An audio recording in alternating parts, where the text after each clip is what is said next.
Boker Tov, thank you very much. Good morning, everyone. Shavua Tov. Thank you to Raya and Mordechai. And today we're going to be having a short shir about the Parsha. We are in a very interesting Parsha, Parsha Balak.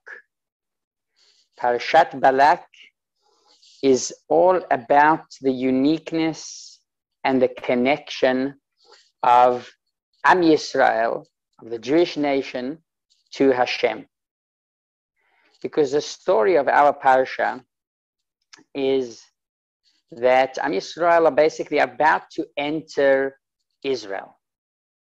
And they're about to enter Israel, and there are a few nations that are very unhappy with that, because they know that the second AM-Yisrael enters Israel, they are basically going to lose their land, and some of them even wouldn't lose their land.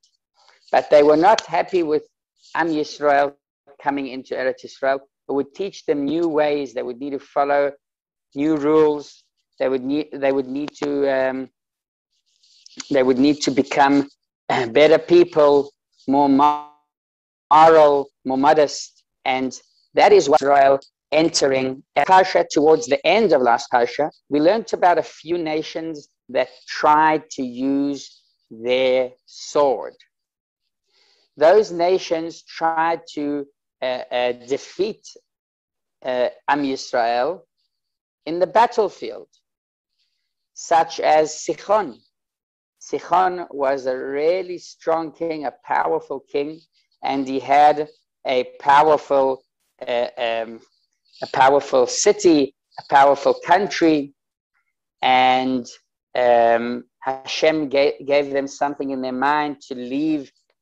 Basically, their city was surrounded with walls. And Rashi says that no one would be able to conquer that city even without soldiers in the city, just because of the enormous walls around the city. They were so strong and so thick and so tall, no one would be able to conquer them.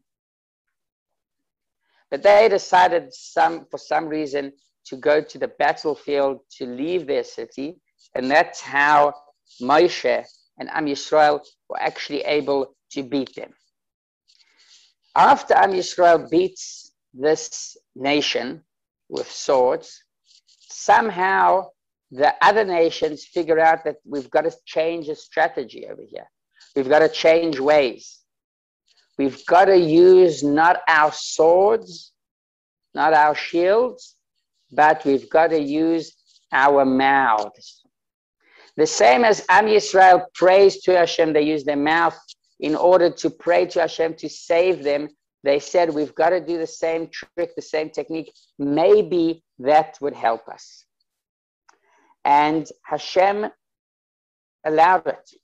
Hashem said that I've got to give a free opportunity for everyone. And that's why there'll be this prophet called Bil'am that would have a power to use his tongue, to use his mouth in order to bring certain things to the world. And the king, Balak, sends emissaries to Bil'am, this prophet, and he tells them, listen, I want you to curse AM-Yisrael, curse and make sure that they won't enter my land, they won't conquer my land. And I will pay you as much as you want, as much as you need. And Bilam replies to him. Bilam tells him, listen, the power that I have is all from Hashem, and that's why I have to obey Hashem's commands. In other words, whatever Hashem tells me to do, that's what I've got to follow. I cannot play with this. I cannot change things. You want me to curse AM-Yisrael? I could try. I don't mind. I also want them out of the way. But it all has to be according to Hashem's opinion. And here we can notice the unique connection between Hashem and us, where Hashem says, no chance. There's no way that you're going to be cursing AM-Yisrael. Not only that, but Bilam ends up blessing AM-Yisrael, complimenting AM-Yisrael, bringing out all the positive insights and all the special uniqueness, that Am Yisrael has the qualities that each and every one of Am Yisrael has. And we see it throughout the Parsha. We see it in a few occasions where Bilam, instead of cursing Am Yisrael, he compliments them, and he shows how Am Yisrael is truly worthy of being the chosen nation. So today, what we're going to be doing is we're going to be looking into one of these compliments, one of these prophecies where Bilam actually talks about Am Yisrael. By the way, Bilam talking about Am Yisrael was basically the first one to mention the concept of Mashiach. Within his words, there are a few key words that hint to the coming of Mashiach. So this is also a very interesting point. There are many, many explanations to this idea, but we're going to deal with one interesting complement, and I'll tell you the pasuk. The pasuk says, "Mi mana afar Yaakov umispar et rova Yisrael." Who counted the dust, the sand of Yaakov, umispar, and who counted rova Yisrael, Am Yisrael. And here we've got a few explanations to what is the meaning of who counted the sand of Israel, and what is the idea of Rova Yisrael? What is the Rova Yisrael that we are talking about here? So here are two explanations. One explanation is Mimana Afar Yaakov, who counted the little children of Yaakov.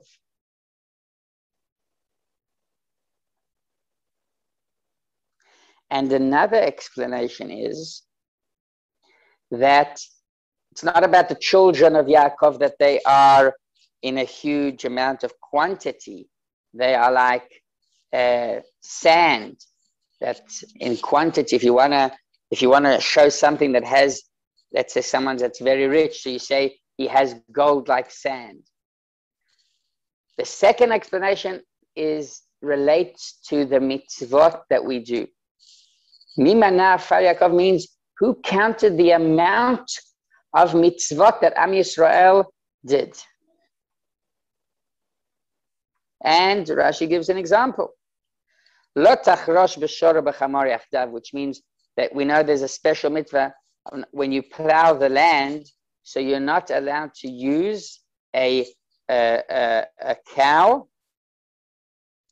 a bull basically, and a donkey together. And in those days, if you wanted to do it properly, you needed two animals basically. And not all the time you had two cows, and not all the time you had two donkeys. The Torah tells us not to mix them together, not to plow the land with a donkey and a cow. And Am Yisrael listens to this mitzvah. Am Yisrael does this mitzvah. Very interesting. That's one mitzvah. Another mitzvah is all about lo yisizra kilayim. We know we're not allowed to mix up species, types of fruit. We're not allowed to create a mandarin, for example, or a clementine. We're not allowed to create it ourselves. If it happens naturally, we're allowed to benefit from it. We're allowed to enjoy it, but we are not allowed to create new types of fruit. Whatever Hashem created, that's what we use. This is also another mitzvah that we do a lot. And Rashi points out another mitzvah, such as Efer Para. We just learned about it in the previous Parsha. The ashes of the red hearth. Right? That's another mitzvah that we do often. And Rashi continues on with a few, and Rashi ends the Kayotze Bohem, and this type of mitzvot. What combines these mitzvot together? Why did Rashi mention these mitzvot? Because they have to do with afar. They have to do with sand, with the land. And this is the words that the Pasuk uses. Mimana afar Yaakov. That's what the Pasuk says. So Rashi brings, for example, these mitzvot. So let's get back to Tachlis. What the point of Rashi is to explain what Bil'am is praising Am Yisrael for. What is so special about Am Yisrael? So Rashi says two things. Look at the quantity of their little children. And look at the quantity of the mitzvot. Very interesting.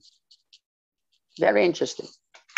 So after understanding this is the first level of our relationship to Hashem.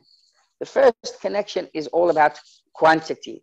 The fact that Hashem appreciates us and there are many, many children and we keep many, many mitzvot. But it's not only that. It's not only about the quantity of the mitzvot, but it's also about the quality of the mitzvot. There's something that Am Yisrael basically does that involves a certain quality that is so unique.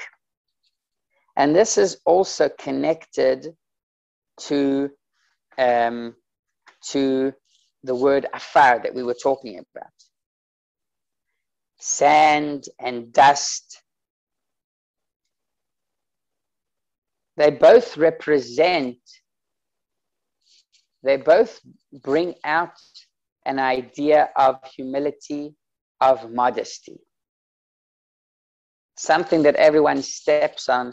It's something that people don't usually, they don't look at it as if there's some kind of value to dust and to sand.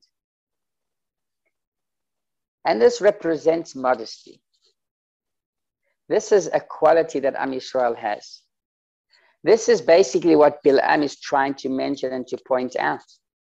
What Bil'am is trying to do is to tell how Am Yisrael are modest. And it's not only that they have this nature of being modest, but it's also the idea of the way that we keep all mitzvot. All the mitzvot we keep in such a way of modesty. What does that mean? Modesty means that we don't have to understand everything. We don't have to connect and to relate to everything. Sometimes we can accept things just because Hashem commanded us, just because Hashem told us to do that. And these are the mitzvot that Rashi points out, such as the red half that we spoke about last week, where we won't understand that mitzvah ever. It's something that's above our understanding. It's not like mitzvot such as respecting elderly people, respecting our parents, not stealing, right? All of those mitzvot, we definitely can understand it. But this mitzvah of the red half, of not plowing the land with a donkey and with a cow together, what is the logic there? What is the point behind that mitzvah? We don't really know. We don't really fully understand the idea behind it, but nevertheless, we still listen.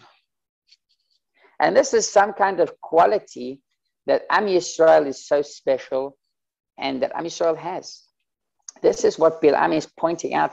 Bil'am is telling Hashem, or telling Balak, that other king that rented his services, or even telling us, you know what? I cannot curse Am Yisrael. Look at them. Look at how much Mimana Far Yaakov, who can even count the sand, the dust of Yaakov, which means in quantity and in quality. These people are truly devoted to Hashem. They are prepared to do mitzvot even though they don't understand these mitzvot. This is the idea behind what Bil'am is trying to tell us, basically. And I just want to end with another special part to these mitzvot that have to do with the land, like not plowing the land with a donkey and a cow together, not creating new types of fruit. This is something that we do constantly. We always do it, basically. Why? Because this eating is it's a primary thing that we have to do every single day. And if we do it in the right way, we are basically building our entire day and our entire life in the right way, in the right path. This mitzvah of not plowing the land in a certain way, or not creating new kinds of fruit, they might seem like small mitzvot, and mitzvot that us people of the city don't even have. This is talking about maybe a farmer, maybe someone out there in the field that actually does it. But what relation does it have to me? The truth is that this is a mitzvah that we do constantly. Because we always eat, we always consume food, all types of food. And if we do it in the right way, we are keeping this mitzvah. It might be we're keeping it basically on the side, not directly.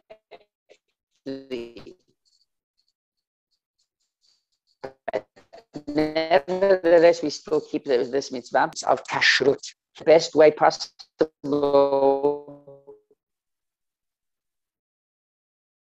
because it becomes part of us. The food becomes us. That's how it is. There was such an important emphasis on the kashrut, keeping kosher, and making sure that whatever enters our mouths is 100% kosher. Thank you very much for taking part in the shir, and I'm looking forward to seeing you Be'ezrat Hashem next week. Shavua Tov.